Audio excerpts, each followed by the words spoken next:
Salam teman-teman dimanapun berada di seluruh Nusantara, selamat bergabung kembali di channel ITW2R, channel yang akan berbagi informasi dan edukasi penting untuk semua kalangan. Dan terlebih dahulu, jangan lupa dukung channel ini dengan cara klik like dan subscribe layar YouTube-mu.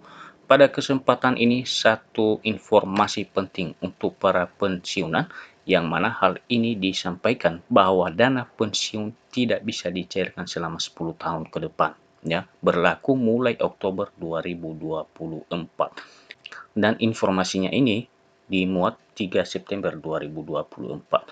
Sementara perlakuannya sudah dimulai pada awal Oktober 2024 ke depan ini. Tinggal 1 bulan lagi. Mengapa hal ini? Apa maksudnya? Dan bagaimana penjelasan bahwa dana pensiunan tidak bisa dicairkan untuk 10 tahun ke depan, mulai berlaku Oktober 2024 ini. Selengkapnya Bapak Ibu ikutin informasinya di muat Oke Finance.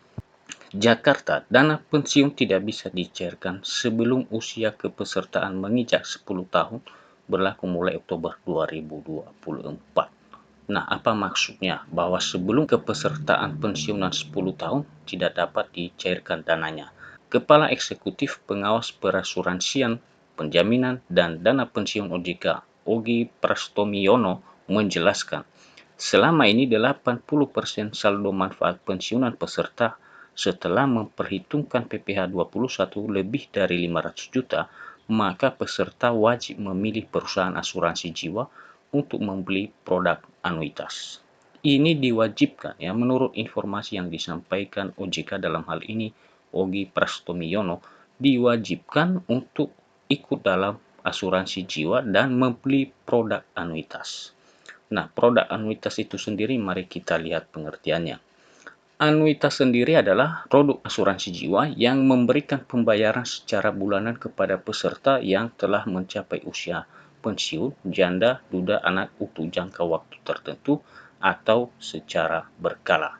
Nah, dengan pembelian program anuitas ini, nantinya pembayaran itu baru bisa dilakukan setiap bulannya kepada para bapak ibu pensiun, janda, duda.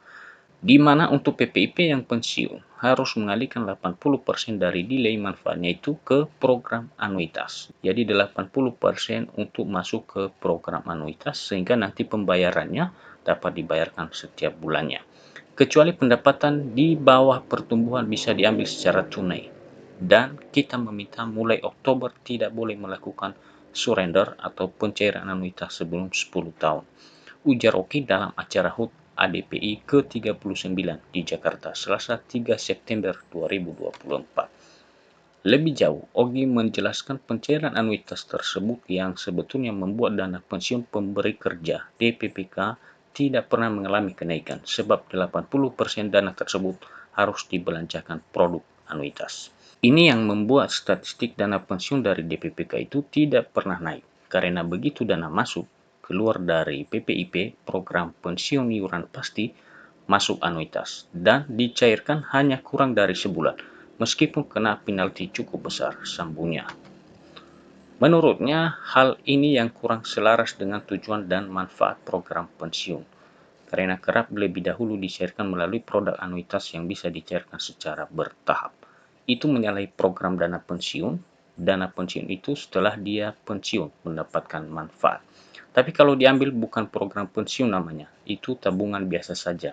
Ini harus diberikan penjelasan yang baik kepada para peserta, pungkas Ogi. Dan Bapak Ibu, tentu informasi mengenai dana pensiunan yang tidak bisa dicairkan selama 10 tahun ke depan yang perlakuannya dimulai Oktober 2024, melalui informasi ini kita masih ada keraguan-raguan tentunya mengapa ditunda sampai 10 tahun ke depan dan terhitung bulan Oktober 2024. Karena itu saya mencoba mengumpulkan beberapa referensi yang mencoba memperjelas terkait dana pensiunan tidak bisa dicairkan selama 10 tahun ke depan.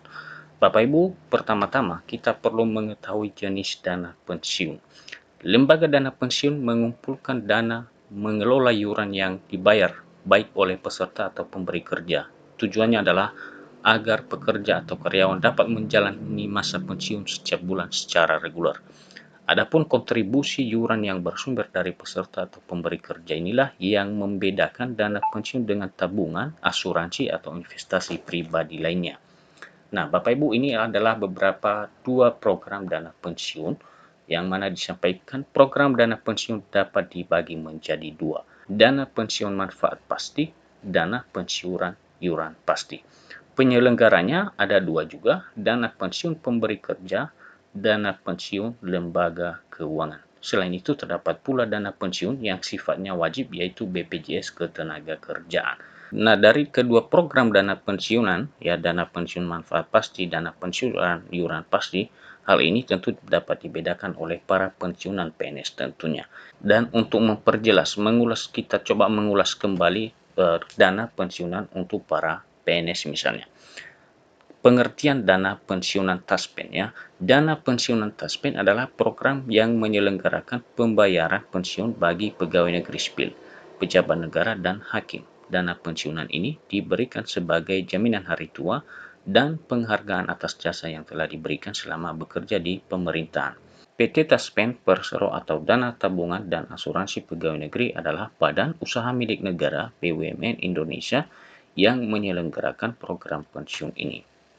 Selain program pensiun, PT Taspen juga memberikan layanan CKM. Jadi ada beberapa layanan yang diberikan oleh PT Taspen. Pertama, santunan sebesar 15 juta, uang duka wafat sebesar 3 kali gaji terakhir, biaya pemakaman sebesar 7,5 juta, dan terakhir bantuan beasiswa sebesar 15 juta per anak, maksimal 2 orang anak.